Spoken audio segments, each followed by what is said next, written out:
¿Y qué tal si hoy hablamos sobre neuroplasticidad y aprendizaje? Para esto, lo primero entonces es definir qué es neuroplasticidad. Y pues para muchos de nosotros puede ser un concepto de pronto no muy común y que al final pues lo que nos permite es comprender cómo el cerebro se comporta ante nuevos aprendizajes o ante nuevos estímulos, por ejemplo.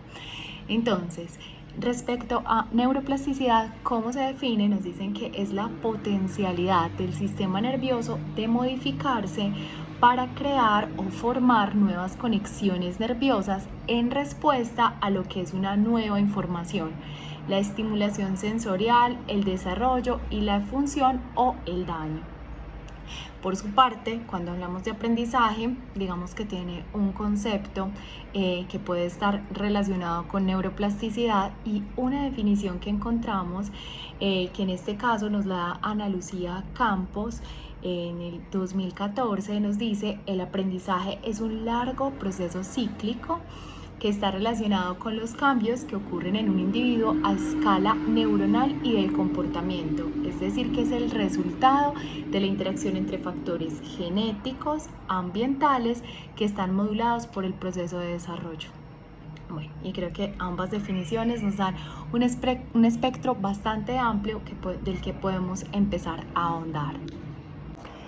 Bueno, y entonces hablando de neuroplasticidad, hay algo súper importante y es que sabías que el cerebro es el único órgano que está en capacidad de remoldearse, de volverse a estructurar a sí mismo debido a sus recursos propios y a las experiencias que vive.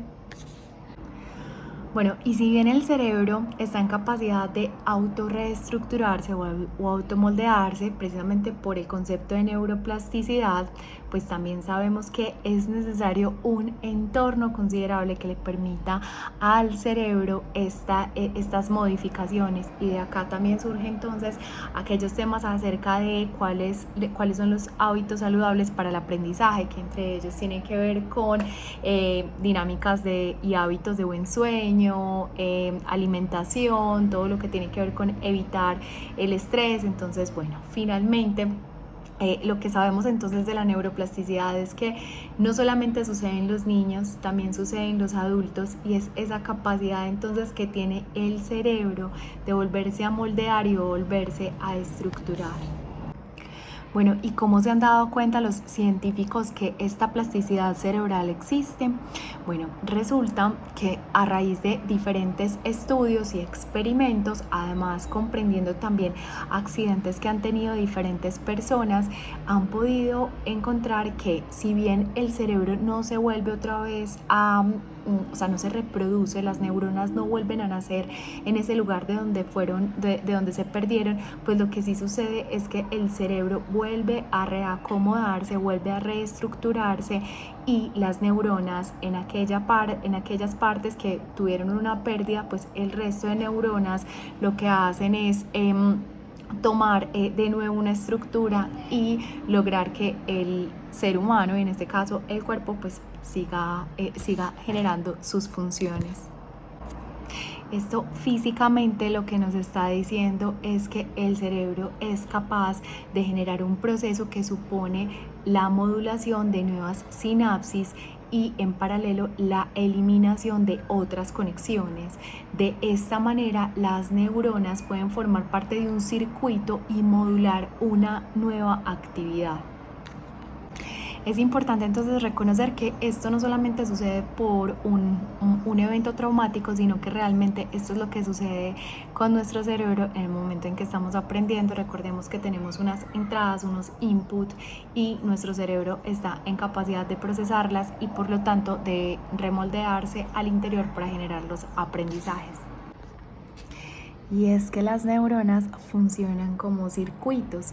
Esto quiere decir que cada una de ellas tiene una función de ser como central, y a su vez sus estímulos estimulan al resto de neuronas, y por esto se llaman circuitos neuronales. Por esto, entonces, las neuronas no se pueden considerar como algo estático que siempre recibe o envía la información de la misma forma, Por el contrario, se consideran dinámicas y que se adaptan o acomodan según los estímulos externos. Entonces, ¿por qué es importante combinar estos dos conceptos? Ya estamos hablando entonces de la sinapsis y del proceso de aprendizaje, porque realmente cuando ocurre el aprendizaje ocurre por uno, creación de nuevas sinapsis, es decir, estas conexiones de las que estamos hablando. Tenemos dos neuronas, se conectan, empiezan a generar diferentes ramificaciones y esto es lo que permite que exista el aprendizaje. Reforzamiento de la sinapsis, es decir, ya existe la conexión, ya las dos neuronas ya las neuronas tienen esta capacidad de aprendizaje, sin embargo genera un reforzamiento de la misma sinapsis, más capitas, como hay algo súper importante y es que si quisiéramos ver una neurona lo podemos ver como unos tallitos de árbol que van creciendo y que se van convirtiendo en tallitos que se conectan con otros tallitos y que al final son las otras neuronas. Entonces en este caso estamos hablando de reforzamiento de la sinapsis. La tercera causa por qué ocurre el aprendizaje es por cambios genéticos y epigenéticos de las neuronas y por último por nacimiento de nuevas neuronas. Son las 4 razones por las cuales puede ocurrir el aprendizaje. Y es que para saber qué ha sucedido un nuevo aprendizaje, lo que encontramos desde los conceptos teóricos y los experimentos que se han realizado alrededor de esto, en las neurociencias encontramos que sucede el aprendizaje si uno aparece un nuevo comportamiento, es decir, cuando se observa una nueva conducta en el aprendiz.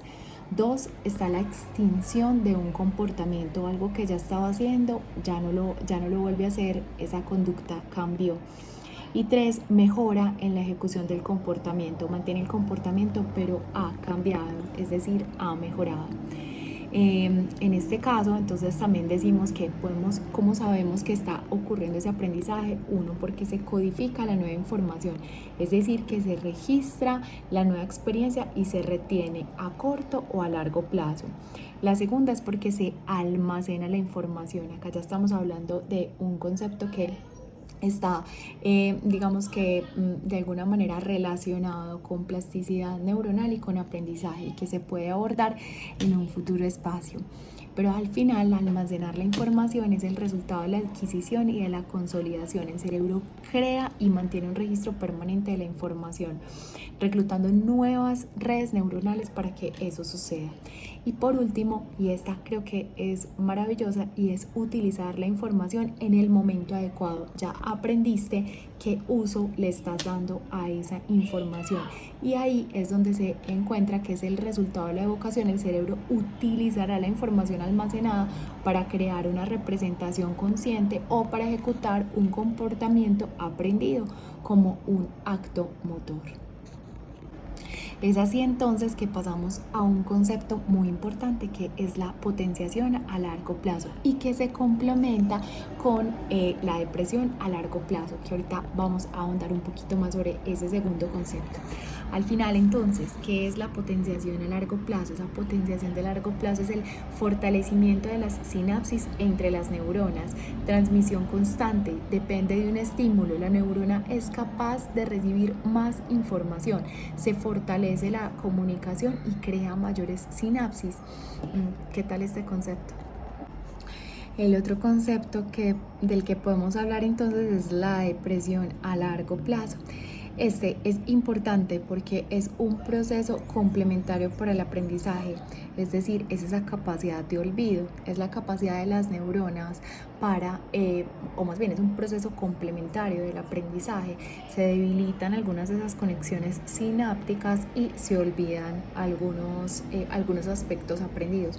Por ejemplo, fechas, todo lo que tiene que ver con aquellos aprendizajes que no son comunes o que no son frecuentes para ti, que seguramente hoy si te preguntan, no sé, por la división de números fraccionarios o si te preguntan por qué parte de la célula o cuál es la función del cigoto, seguramente no lo sabrás, pero sabes que lo viste en algún momento en tu primaria o en tu secundaria, pero que ya no están en tu cerebro, seguramente porque no has usado esta información o no lo usaste reforzaste durante mucho tiempo y tu cerebro tuvo la capacidad para olvidar estos eventos.